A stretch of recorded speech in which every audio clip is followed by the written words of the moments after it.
চলে এলাম নতুন একটি ভিডিও নিয়ে। কেমন আছো সবাই? আশা করি সকলেই ভালো আছো। রবিবার, এখন বিকেল 5:30। বিকেল 5:30টার সময় ছোট ছেলে আর ওর বাপি আর আমি তিনজন বেরোচ্ছি এখন ঘর থেকে পৌষ মেলা দেখতে। বড় ছেলে দুপুরবেলায় চলে গেছে 2টার সময়, আর এখন আমরা যাচ্ছি। আমি আর ছোট ছেলে চলে যাব, ওর বাপি তো ক্লিনিকে চলে যাবে, উনি আমাদের পরে নিতে আসবেন, তখন যাবেন। উনি এখন আমাদের সঙ্গে মেলা পর্যন্ত যাবেন না, আমাদের রাস্তায় ছেড়ে দেবেন। তো চলো তোমাদেরও নিয়ে যাই। এখানে পৌষ মেলাটা কেমন হয়, কথা মানে দিল্লির পৌষ মেলা, সেটাও তোমাদের সঙ্গে শেয়ার করবো। চলো আমাদের সঙ্গে।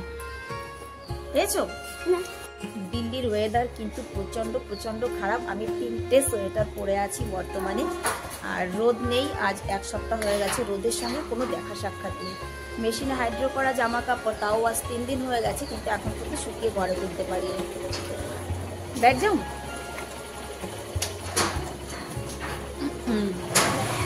चलो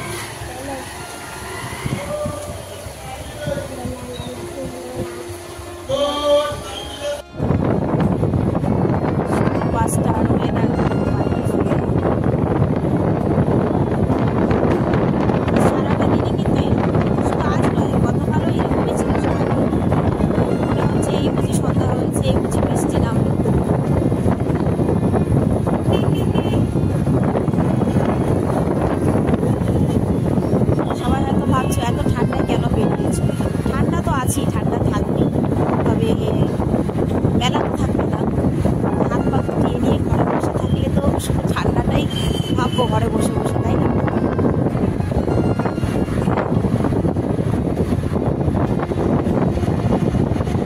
পৌষ মেলা দেখতে এসেছি, তার মানে যে শুধু মেলাই দেখবো তা নয়। সিআর পার্কে যতবারই আসি ততবারই কিন্তু আমি এখানে মন্দিরে আসি। আর মন্দিরের সব থেকে অবাক করা জিনিস যেটা আমি তোমাদের সঙ্গে শেয়ার করি, সেটা হচ্ছে এই গার্ডেনটা। মানে কি তাড়াতাড়ি যে এর রূপ পরিবর্তন হয় সেটা ভাবাই মুশকিল। পুজোর সময় এক ছিল, পুজোর কদিন পরে এসে দেখলাম আর এক। এখন দেখো তৈরি হয়ে গেছে পরিপূর্ণ শীতের গার্ডেন, মানে ফুল বাগান। এখানে আর 15 দিন পর আসলে দেখবি একেবারেই অবাক করার মতো, মানে এত অপূর্ব লাগবে তখন এখানকার গার্ডেনটা।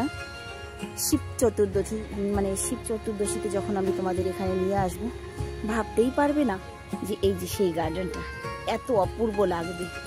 এখানে এলে সত্যি মনটা আমার ভীষণ ভালো লাগে। আমি যতবারই সিআর পার্কে আসি মন্দিরে একবার দর্শন না করে কিন্তু যাই না, যেহেতু মেলার ওখানে এখনো কোনো প্রোগ্রাম শুরু হয়নি। 7টা থেকে শুরু হবে। আমরা আগেই চলে এসেছি, ওর বাপির সঙ্গে আসবো তাই। তা নাহলে ঠান্ডার মধ্যে আবার অটো চেঞ্জ করে করে আসতে হবে, তো সেই জন্য।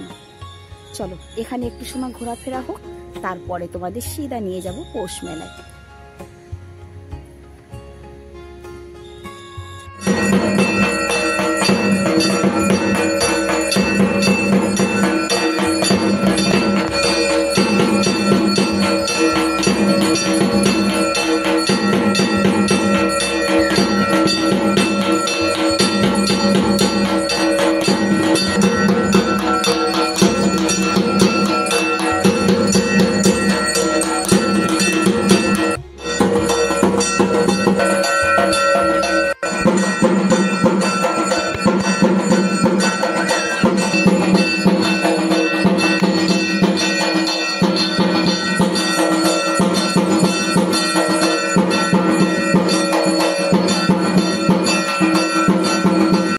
মন্দিরের আরতি দেখলাম, এখন প্রসাদ।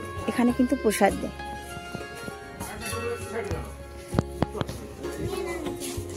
নিয়েছো তুমি? এখানে আছে লুচি আর একটুখানি সুজি।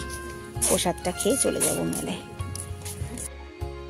সন্ধ্যা আরতি দেখে প্রসাদ নিয়ে তারপরে চলে এলাম মেলায়, পৌষ মেলায়। পৌষ মেলায় এক্সাক্ট গেট দিয়ে আমরা কিন্তু ঢুকছি, কারণ কি এন্ট্রি গেটটা অনেকটা ঘুরে ওই পাশটা যেতে হবে, সেই জন্য। মানে মেলার বাইরে সাইড থেকেই দোকান লাগা শুরু হয়েছে এবং ভিতরে পরিপূর্ণ মেলা লেগেছে। ঘরে বসে ঠান্ডা ঠান্ডা করে চিৎকার করছিলাম, তবে এখানে এসে দেখি বাবা, লোকের তো অভাব নেই, প্রচণ্ড ভিড়। আর খাবারের দোকান, নানান রকমের জিনিস, বই খাতা, এই সেই দুনিয়ার দোকান লেগেছে, এখানে স্টলগুলো লেগেছে। তবে এখানের খাবার দাবারের দাম কিন্তু প্রচুর। পৌষ মেলা মানেই পিঠে পায়েস একটা শব্দ চলেই আসে, তাই না? যাই হোক, চলো ঘুরে ঘুরে দেখা যাক কি সত্যি পিঠে পায়েসও কি এখানে পাওয়া যাবে কি যাবে না। বাঁ সাইডটায় পরিপূর্ণ খাবারের দোকান, আর ডান সাইডটায় আছে বিভিন্ন রকমের দোকান। বড় ছেলে আগেই এসেছে, আমি আর ছোট ছেলে। এখানে অনুষ্ঠান শুরু হয়ে গেছে 6টার থেকে। আমি মন্দির ঘুরে আসতে আসতে 6টার বেশি বেজে গেছে। এতটাই ভিড় যে এখানে বসার সিট একটাও খালি নেই। সামনে দিয়ে যে সিটগুলো দেখতে পাচ্ছ, যে এগুলো ভিআইপি লোকেদের জন্য এবং সিনিয়র সিটিজেনদের জন্য। যাই হোক, ওখানে তো আর বসার জায়গা হবে না, আর পিছন সাইডের জায়গাগুলি সবই বুক আছে। বা ঘুরে এই পাশটা এসে দারুণ একটা জিনিস দেখতে পেলাম। এটা কিন্তু বহু বছর পর দেখলাম, ঢেকি, যাতে কিনা ধান বানে চাল কোটে। এখানে ঢেকিটা রাখা আছে, আর এখানে পিঠে পায়েস তৈরি করে একদম সামনাসামনি বিক্রি করা হচ্ছে। এই যে মেয়ে ছেলেগুলো এরা পিঠে তৈরি করছে আর এখানে বিক্রি হচ্ছে। যাই হোক, পিঠের দাম আর জিজ্ঞাসাও করলাম না, কারণ কি আমি এখন পিঠে খাবো না, কিনবো না। তারপরে এলাম অন্য সাইডে, যেখানে মিষ্টির দোকান। বাবা, মিষ্টির দোকানে নানান রকমের মাছ সাজিয়ে রেখেছে। আমি এই কারণটা বুঝতে পারলাম না যে কী কারণে, এটা কি সত্যি মাছ না কি মিষ্টি তাও জানি না। তবে আমার ছোট ছেলে বলল, না মা, এগুলো মাছ। যাই হোক, খানিক সময় প্রোগ্রাম দেখে যখন বেরোচ্ছিলাম তখন দেখি এখানে ডরিমন বসা আছে। তাকে দেখে একটু ভিডিও না করলে হয়? খানিকটা সময় ডরিমনকে দেখলাম দাঁড়িয়ে, আর ভিডিওটা করলাম। যাই হোক, আজকের পৌষ মেলার ভিডিওটা তোমাদের সঙ্গে শেয়ার করলাম। কেমন লাগলো অবশ্যই একবার জানিয়ে যেও।